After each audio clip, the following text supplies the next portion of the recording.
In Module 4.3, we're going to think about inheritance. And it's hard to think about inheritance in biology without talking about Mendel. So his name is going to come up quite a bit, starting with this first introduction, where I'm going to talk about the model for inheritance that existed before Mendel and after Mendel. So let's start with the model that existed before Mendel.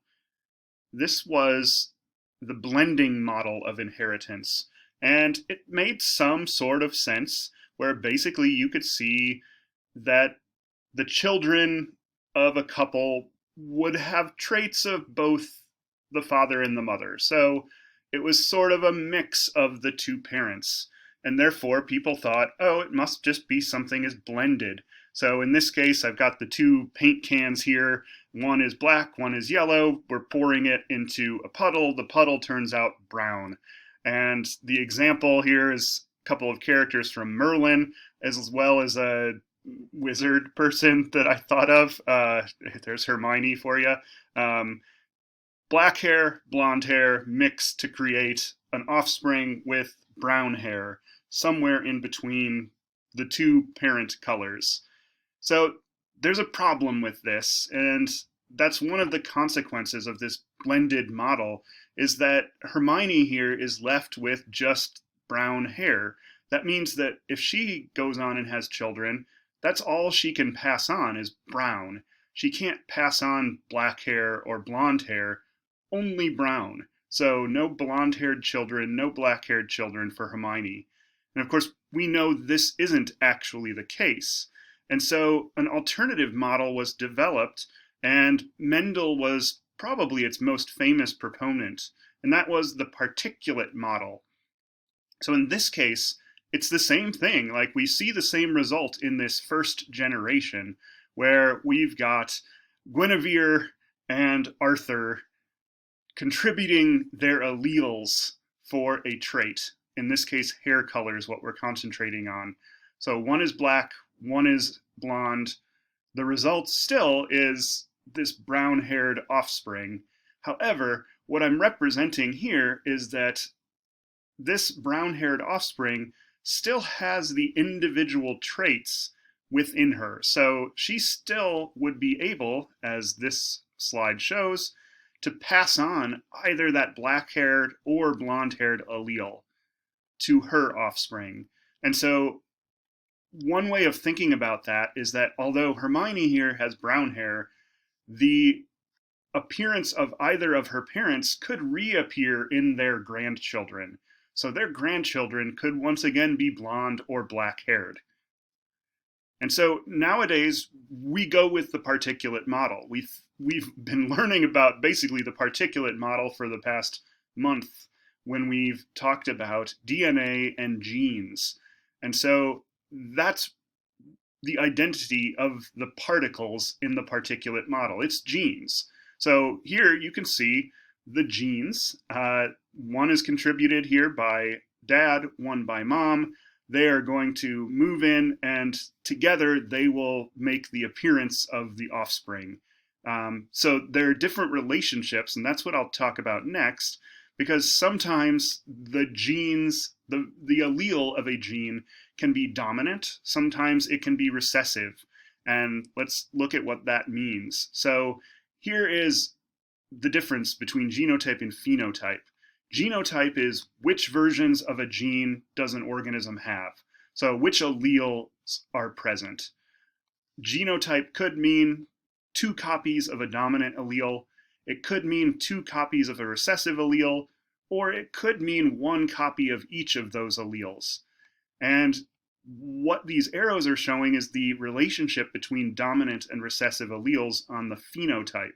So the phenotype is which version of a gene does an organism show? Which one appears? So when we're talking blonde hair, black hair, the alleles would be blonde hair, or blonde or black. So in this case, you can see, let's say that one of those alleles is dominant. That means that if the individual has at least 1 copy of this allele, that will be the phenotype. And I'll show you an example of this in a moment.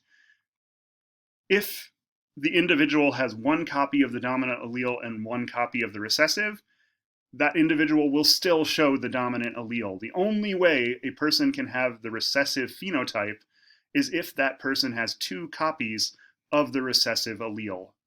So we can look at that in print. This is the way you'll be seeing it mostly for the rest of the week. And we typically indicate dominant alleles by capital letters. So here you have B, A, H. We'll just say those are three different genes. I don't know, like hair color, eye color, and height, how about?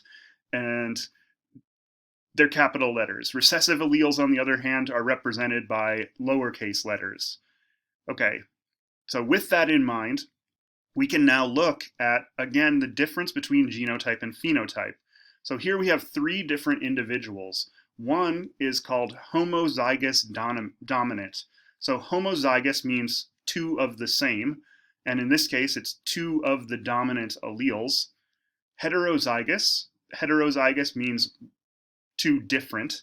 So in this case it's one dominant and one recessive. And finally we have homozygous recessive genotype. That means two of the same again, but in this case it's two of the recessive alleles. Okay, so those are the genotypes. We've got two homozygous and one heterozygous genotype. And now we can look at the phenotypes that result from those genotypes. So you can see that for either homozygous dominant or heterozygous, both of those individuals have black hair. And that's because, in this case, the black hair allele, the black allele is dominant. And so as long as there's one copy in the individual, the dominant phenotype will be expressed, and that's black hair. The homozygous recessive individual has two recessive alleles, and in that case, the individual has the recessive phenotype, which is blonde hair. All right, so let's get away from hair color and let's get into something else. And in this case, we'll talk about alcohol metabolism. So alcohol is metabolized in your body in two basic steps. First, alcohol is ethanol. So this enzyme called alcohol dehydrogenase acts on the ethanol to convert it into acetaldehyde. This is the thing that gives some of the unpleasant effects of alcohol. So a lot of the unpleasant negative effects of alcohol are not actually due to the ethanol, they're due to this byproduct, acetaldehyde. Next up, we have aldehyde dehydrogenase, a second enzyme. This is different than the first one, and what this enzyme does is convert acetaldehyde into acetate. And once something is converted into acetate, it's a little bit less toxic and it's a little easier for it to be expelled from the body. So we need both of these enzymes. This is the setup to get rid of alcohol without a lot of unpleasantness. So then the big question would be, which of these people, one with allele 1 or allele 2, is going to experience is more likely to experience the negative effects of alcohol exposure. So remember, aldehydes are what cause those negative effects. So the idea would be if you have a buildup of this acetaldehyde, you will have more effects of alcohol. So now we have two versions. One is a slow allele of the alcohol dehydrogenase, so that's the enzyme that converts ethanol to acetaldehyde. So if it's slow, if you can imagine here, the slow enzyme is not going to build it up very quickly. That means that this second enzyme, aldehyde dehydrogenase, it's going to have plenty of time to break down the acetaldehyde before it has a huge number of negative effects. But now let's think about individual 2 with the fast alcohol dehydrogenase. Turns out this individual, when that person drinks ethanol, it's going to really quickly be converted into acetaldehyde, so quickly that it's not going to get converted to acetate without a buildup of this aldehyde. And this results in some of these negative consequences. So it turns out in real life, people with this fast allele of alcohol dehydrogenase tend to feel the effects of alcohol a lot more. So let's move on to another question. And we are now going to say that the fast allele of alcohol dehydrogenase is the dominant allele, and slow is the recessive allele. So what are the possible genotypes of these two individuals? Well, let's start with what we know. What we know is, and I'll just start doing some letters here, we have a fast allele, and it is the dominant allele. So we're going to make it a big S. We also have slow allele, and that's recessive, so we will make that a lowercase s. The only way you can express a recessive phenotype is if you have two of the recessive alleles. So if you are if you are homozygous recessive. So we know that James Bond over here is homozygous recessive. On the other hand, for this fast allele individual, all we know is that she has at least one copy of the dominant allele. So she could be homozygous dominant, but she could also be heterozygous.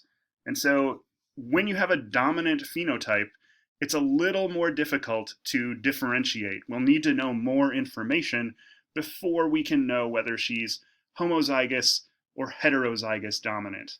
Whereas with this recessive phenotype, we know immediately what that genotype must be, and it has to be homozygous recessive. All right, so we've gone through here a lot of terminology. I'm trying to get you to recognize that you need a lot of comfort with terms like genotype, phenotype, heterozygous, and homozygous. The more comfortable you are, the easier the following steps are going to be. So next up, we're going to talk about the monohybrid cross.